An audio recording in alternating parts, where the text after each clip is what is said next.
Quick question. You buy an iPhone, drop $1,200 on the latest model. Is it yours? Of course it is. You can throw it in a blender, bedazzle it with rhinestones, list it on Craigslist 5 minutes later. Toss it into the ocean like you're starring in some melodramatic breakup film. Apple doesn't care. Transaction complete, you're done here. You buy a house, paint it the most violently neon shade of highlighter yellow your HOA has ever witnessed. Your neighbors will hate you. Your property value obliterated. But can anyone legally stop you? Nope. It's your house. That's ownership. You control it, you use it, you modify it, you sell it, you destroy it if you're feeling particularly unhinged. Your property, your rules, this is America. But then there's Ferrari. Oh, Ferrari. You beautiful, Italian, utterly controlling nightmare. See, when you buy a Ferrari, the title goes in your name. You are technically the legal owner. Congratulations! You just spent anywhere from $250,000 to several $1 million on one of the most jaw-dropping machines humanity has ever engineered. But here's the plot twist nobody mentions until you're already drowning in paperwork. Ferrari doesn't just sell you a car, they sell you access to a car, with more terms and conditions than a sketchy app asking for your contacts, your location, your firstborn. You can't sell it whenever you want, you can't swap the badges, you definitely cannot use it in your Instagram ad for protein powder, you might even need Ferrari's blessing before displaying it at certain events. Ferrari doesn't own your car, but they control what you're allowed to do with it like a helicopter parent hovering over their kid at a playground. And the wildest part, it's all completely legal. And people line up for it, so buckle up. We're about to dissect one of the most brilliantly controlling, legally airtight, and quietly dystopian ownership models in the luxury world. The reality, you didn't buy a Ferrari. You auditioned for membership in an exclusive club ran by Italian lawyers in $5,000 suits. There is one specific clause in Ferrari contracts right now that has already gotten Puro Sangue owners sued. We'll come back to that. First, you need to see how absurd the rules get. Part 1. You literally cannot sell your own car. Alright, let's start simple. When you own something, you should be able to sell it, right? That's basic capitalism. Free market, supply and demand, your stuff, your rules. Baseball card, flip it tomorrow. Rolex, list it online before you leave the boutique. A house? Throw it on Zillow the same week if you're feeling chaotic. But Ferrari's over here like, yeah, no. Here's where it gets interesting. When you buy a new Ferrari, especially the limited run everyone wants one hype train models, you're not just buying a car. You're signing something called an anti-flipping clause. Translation, for the next 12 to 18 months, you cannot sell that car. Not to your rich buddy, not to a collector in Dubai, not to anyone. And even after that restriction period ends, Ferrari might still have what's called a right of first refusal, which is lawyer speak for if you want to sell, we get first dibs. And if we buy it back, you have to sell it to us before anyone else. Oh, and if you flip a limited Ferrari and make a profit, Ferrari can pursue damages or penalties tied to the resale. I'm not making this up. Rule 1, do not flip the car. They actually sue people over this. You think I'm being dramatic. Let me tell you some stories. Todd Carlson, 2024. Remember that contract clause I teased earlier? This is it. This single resale restriction is the reason Puro Sangue owners are ending up in court. This guy bought a Ferrari Puro Sangue Ferrari's first SUV thing, which, yeah, we're not going into that debate. Todd flipped it a few months later despite signing an 18-month no-sell agreement. Ferrari's authorized dealer, Ferrari of Houston, not Ferrari culprit directly, sued him for breaching the no resale contract. This was tied to a right of first refusal clause, ROFR, which legally required him to offer the car back to the dealer before selling it to anyone else, not just for damages. They wanted to make an example. The message was loud and clear. Don't even think about it. Floyd Mayweather. Here's where it gets into automotive folklore territory. The undefeated boxing champion, net worth north of $400 million, reportedly ran into issues with Ferrari after flipping cars. The details are murky, sources vary, and neither side has ever confirmed the full story. But the legend persists in car circles. Even celebrities of that scale are rumored to face consequences if they break the rules. Steve Wynn, Las Vegas real estate mogul, billionaire. According to industry chatter, he flipped a LaFerrari, one of Ferrari's crown jewel hypercars, too quickly, and was rumored to have faced dealer resistance afterward. The stories have been repeated enough in automotive circles to become part of the Ferrari mythology. Whether these stories are completely true or partly embellished doesn't really matter. What matters is that people believe them, and that belief is enough to keep Ferrari owners in line. Ferrari does not play fair. Okay, so why does Ferrari even care? They already pocketed your 400 grand. What's it to them if you flip it? Here's the thing. Ferrari isn't in the business of selling cars. They're in the business of selling exclusivity. And exclusivity only works if supply stays painfully small. Think about it. If everyone who bought a limited Ferrari immediately resold it for profit, the used market would get flooded. Prices would tank. The "I'm special because I own this" vibe would evaporate faster than your paycheck on rent day. So Ferrari locks it down by controlling who can sell, when they can sell, and whom they can sell. Ferrari ensures only true enthusiasts, meaning only people Ferrari personally approves of, get the cars. Speculators and flippers get weeded out. The secondary market stays tight, keeping prices sky high. Ferrari maintains god-tier leverage over who's in the club. It's genius, it's ruthless, it works. It is a brilliant business model, but as a consumer, it is absolutely insane. Here is where my brain breaks a little. If Apple told you you could not sell your iPhone for a year, people would riot in the streets. If Rolex said you need their written permission to resell your watch, the internet would implode. If you bought a Picasso painting and the estate said, "Sorry, 18-month lockup period," there would be lawsuits from here to Mars. But if Ferrari does it, people just accept it. Why? Because the alternative is not getting a Ferrari. And for people at this level of wealth and ego, that is worse than death. So you sign. You agree to handcuff your own property rights. You trade freedom for access to the club. Your car, your title, your money, but Ferrari's rules. Part 2. Touch the logo and get absolutely wrecked. Okay, so you cannot sell your Ferrari freely. That is annoying, but fine. Surely you can customize it though. Like, it is your car, you should be able to make it yours. Absolutely. You can mod almost anything. Want a custom exhaust that sounds like a jet engine having a nervous breakdown? Do it. Want to swap the wheels for something aggressive? Go nuts. Gut the interior and turn it into a track spec monster. Ferrari won't stop you. But there is one thing you absolutely, positively, under no circumstances ever can do. Touch the badges. Not the wrap, not the paint, not the performance, the badges. Rule 2. Never touch the prancing horse. Ever.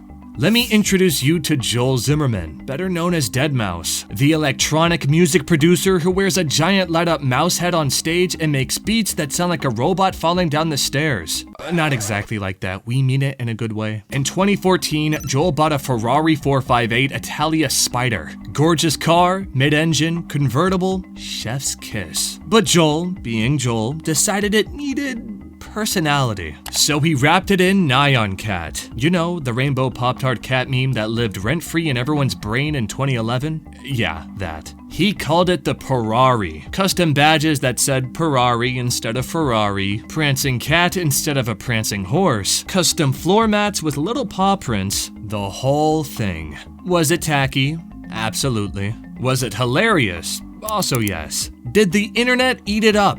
Instantly. Now here's the belief everyone repeats like gospel. Ferrari sued him because they hated the Nyan Cat rap. Sounds plausible. Big luxury brand, meme cat car, corporate ego bruised, end of story, right? Nope, that's the wrong villain. Ferrari did not care about the rap. The rainbow Pop-Tart cat, vinyl. Whatever. Wraps come off, paint stays pure, Ferrari sleeps fine at night. What they cared about were the badges. Specifically, the Ferrari script used Ferrari's official font. The prancing cat mimicked the prancing horse logo. The modified branding was being shown publicly, which creates potential customer confusion. That is textbook trademark infringement. Ferrari's legal team basically said, you can paint the car however you want. You can wrap it in memes, flames, or your own bad decisions. But you do not get to touch our name, our logo, or our front. So they sent the cease and desist. Not because of Nyan Cat, because of the logo cosplay.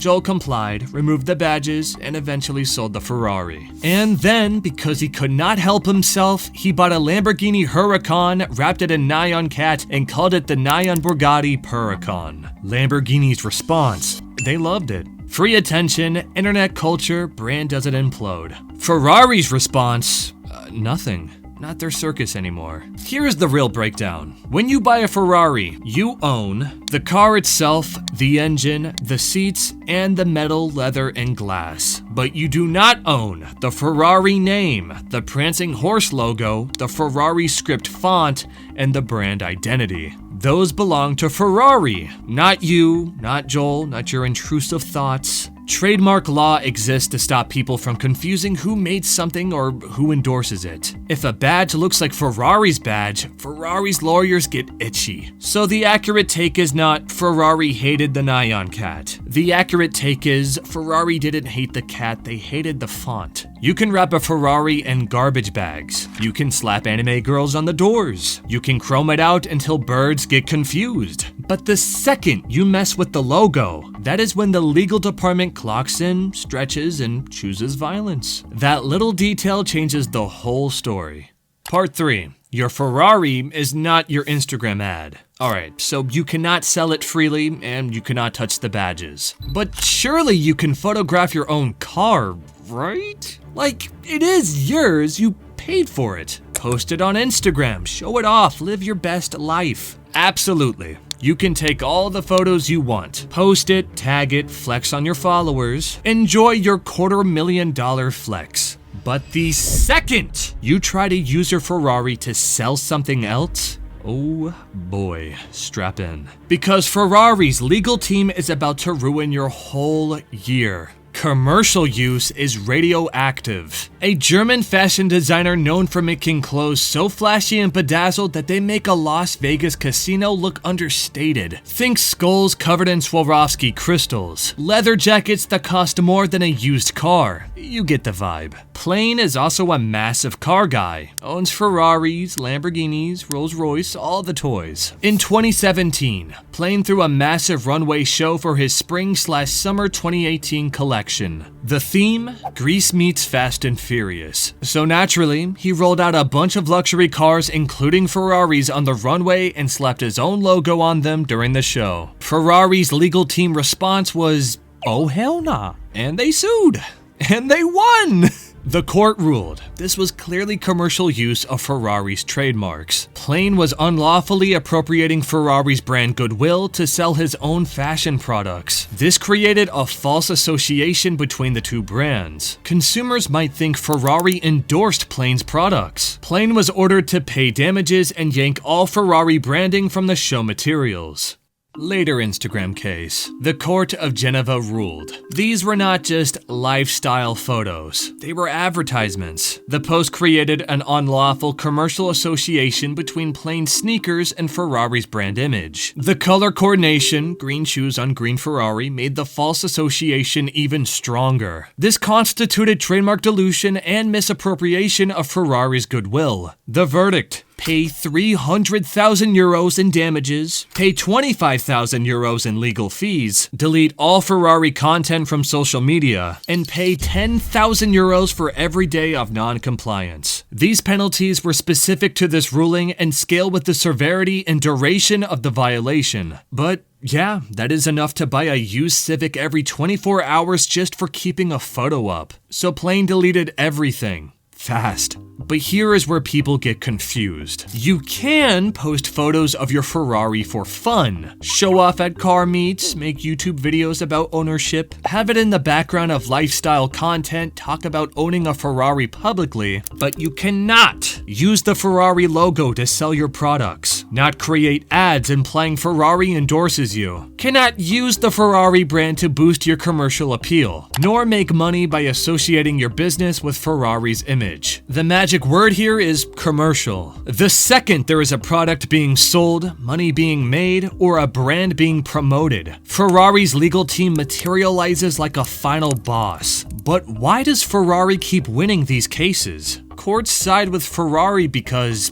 famous trademark protection. Ferrari is a well-known mark, which gets nuclear-level legal protection. Quality control. Ferrari maintains strict brand standards. An unauthorized commercial use threatens that. Likelihood of confusion. Consumers might genuinely believe partnerships exist. Linking Ferrari to random products weakens the brand's value. Bottom line, you own the car. Ferrari owns its image and commerce. At this point, Ferrari stops feeling like a manufacturer and starts feeling like a jealous ex. They monitor what you post, they care who you're seen with, and if you move on too fast and sell the car, they don't get sad, they get litigious. And in the luxury world, the image is worth more than the metal. So at this point, Ferrari controls when you sell, how you modify, and how you promote. That is not ownership, that is a license. Part 4. What does ownership even mean anymore? Okay, let's take a step back and have a philosophical moment. What does it mean to actually own something in 2026? Traditionally, ownership gave you these rights. You physically have it, you can use it however you like, you can stop other people from using it, you can sell, gift, or even destroy it, and you can make changes or modifications to it however you want. Ferrari's model takes a sledgehammer to about half of that. Disposition? No, can't sell for 12 to 18 months. Modification, only if you don't touch the sacred badges. Use, not for commercial purposes without a legal team's approval. You still have possession. You can drive it, you can enjoy it in private, but the full bundle of rights that used to define ownership. Ferrari stripped out the good parts like a Jenga tower about to collapse. And here is the kicker. This is all completely 100% legal. And the courts let this happen. But because of what? Because of these 3 reasons. Number 1, freedom of contract. In a free society, you are allowed to sign contracts that limit your own rights. Ferrari's restrictions aren't laws, they are agreements. You sign them voluntarily. Well, voluntarily in the sense that if you want the car, you sign. If you do not sign, no car. But technically, voluntarily. Number 2, trademark law. Trademark protection exists to prevent consumer confusion and protect brand value. Courts recognize these as legitimate interests that can sometimes override personal property rights. Number 3, luxury market dynamics. Ferrari operates in a market where exclusivity is the product. Courts understand this. Protecting brand value through selective enforcement is just part of the business model. But some legal scholars are getting nervous about this trend. They call it digital feudalism, a system where basically manufacturers still control the product even after you buy them. You end up more like a licensee than a true owner. In the end, having money just buys you access, not real ownership. And Ferrari is not alone. Software. You do not own programs, but you license them. Try reselling your Adobe subscription. Digital media. Cannot resell Kindle books or iTunes movies. Farm equipment. John Deere says you cannot repair tractors you own without their blessing. Smart devices. Companies can brick your stuff remotely if you violate terms of service. Ferrari is just the flashiest, most expensive example of this creeping trend. It is a future where ownership means less about what you can do and more about what you're allowed to do. And honestly, kinda dystopian. Part 5. Other brands aren't psycho about this. Here's the thing. Ferrari's approach is a choice. Not every luxury brand runs their business like a paranoid Italian mob boss. Let's consider Porsche the chill cousin. With Porsche, you get a lot of freedom. You can do aftermarket mods through Porsche exclusive manufacture. Take your car to track days and racing programs. Join owner clubs and community events. And the used market is pretty transparent. Everything is out in the open. Why? Because Porsche believes loyalty grows through freedom, not fear. Porsche owners who build custom cars, race them, modify them, they become more invested in the brand, more passionate, more loyal. Porsche's philosophy: you bought it, make it yours. Now, Lamborghini. Lamborghini does not just tolerate wild customization, they celebrate it. Deadmau5's nigh on Bugatti Huracan, whatever he called it, Lambo loved it. Because free viral marketing. Celebrities wrap Lambos in chrome, holographic finishes, matte pink, camouflage, or whatever. Lamborghini's response: that's sick, tag us. Why? Because Lamborghini's brand is spectacular. It is chaotic. It is attention. The crazier your Lambo, the better it is. Now McLaren, the middle path. McLaren offers extensive customization through MSO. McLaren special operations, but still maintains some guardrails. Less restrictive than Ferrari, more controlled than Lamborghini. A happy medium. But none of these approaches is right or wrong. They are just different philosophies. Ferrari keeps its value high by making cars scarce and controlling everything tightly. Porsche grows value by building a community and letting owners get creative. What about Lamborghini? They create value through spectacle and total viral chaos. Ferrari's model works because their customers don't want freedom. They want exclusivity. And exclusivity requires gatekeeping. Rules, control. You are not buying a car. You are buying a membership to a club where the bouncers have law degrees. And Ferrari's customers, they are absolutely fine with that trade.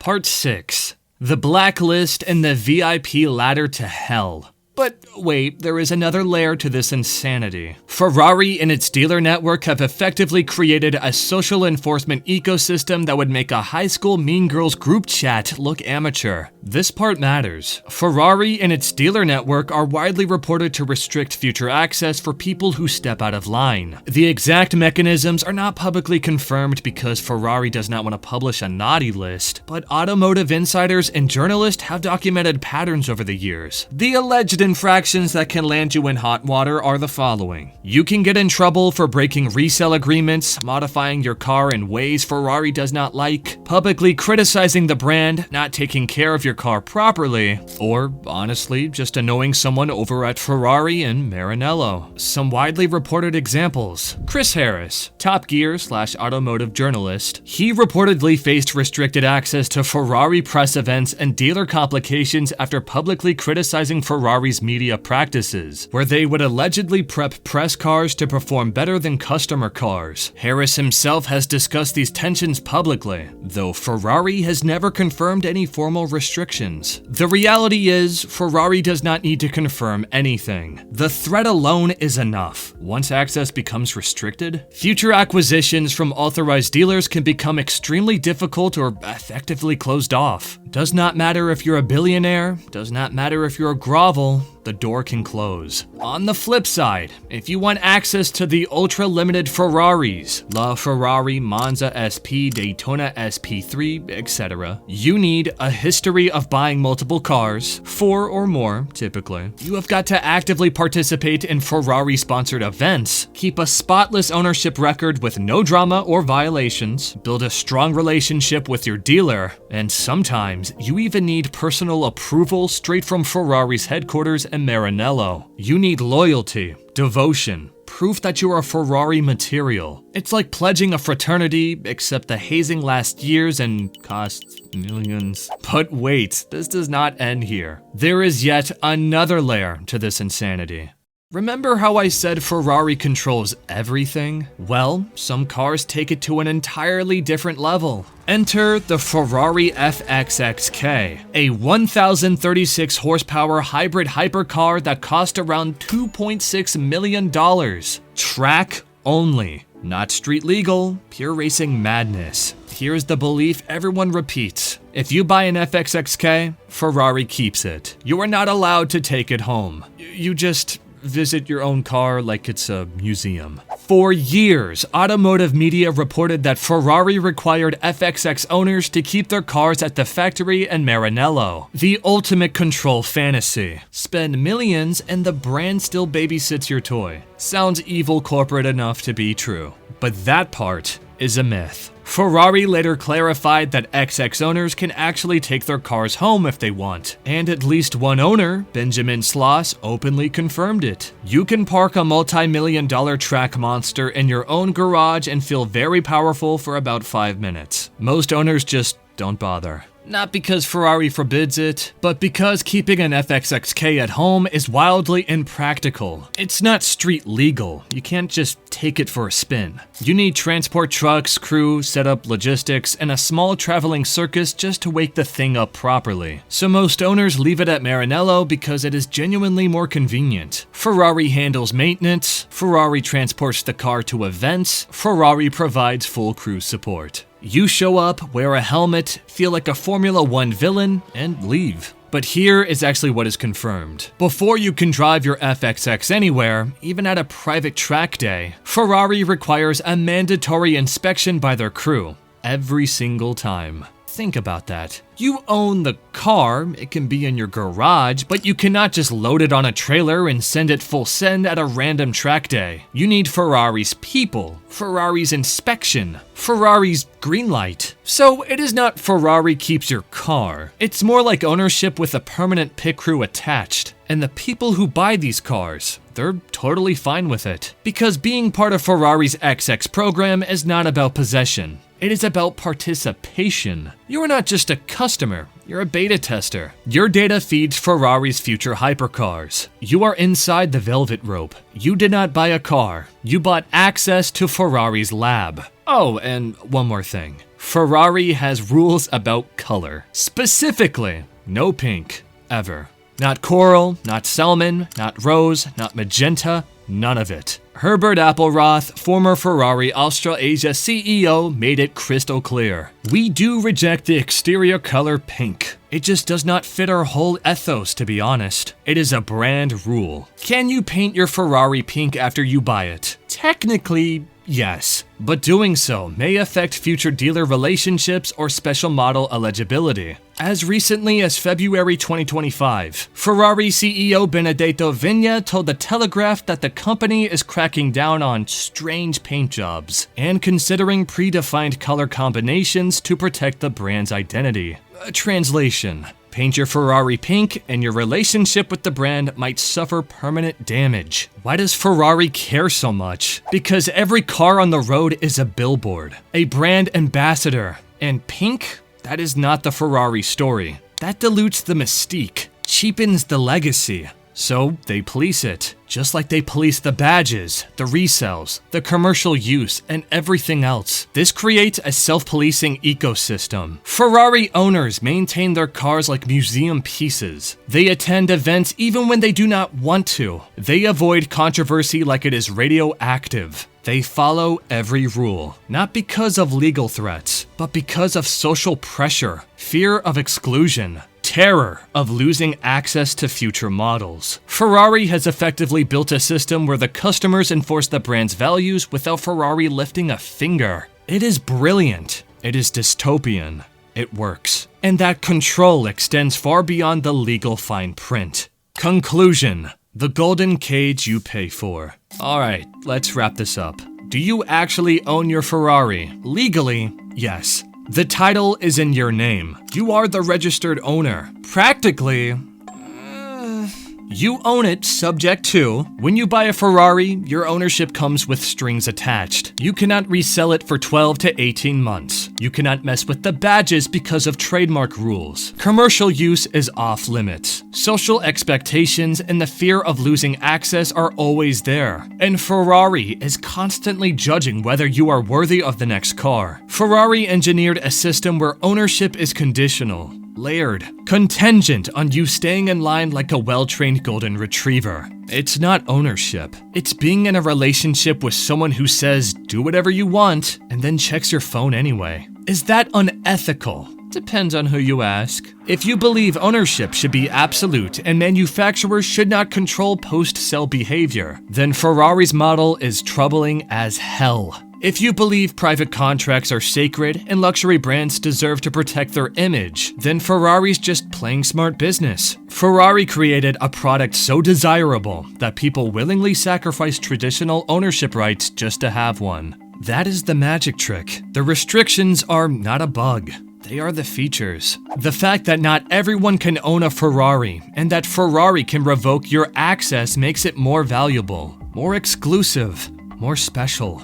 It is a golden cage. Beautiful, luxurious, exclusive, and very, very confining. You own the car, but Ferrari owns the experience, the rules, the access, the exit. So next time you see a Ferrari screaming down the highway, remember, that driver didn't just buy a car. They signed a contract with one of the most controlling, legally ruthless luxury brands on earth. They agreed to play by Ferrari's rules. They traded freedom for exclusivity. And honestly, they will probably sign again tomorrow. Because at the end of the day, it's still a Ferrari. And some cages are just too beautiful to resist. So the question is, would you take the leash? If Ferrari offered you a Puro Sangue tomorrow, but you couldn't sell it, couldn't wrap it, couldn't paint it pink, do you sign the paper?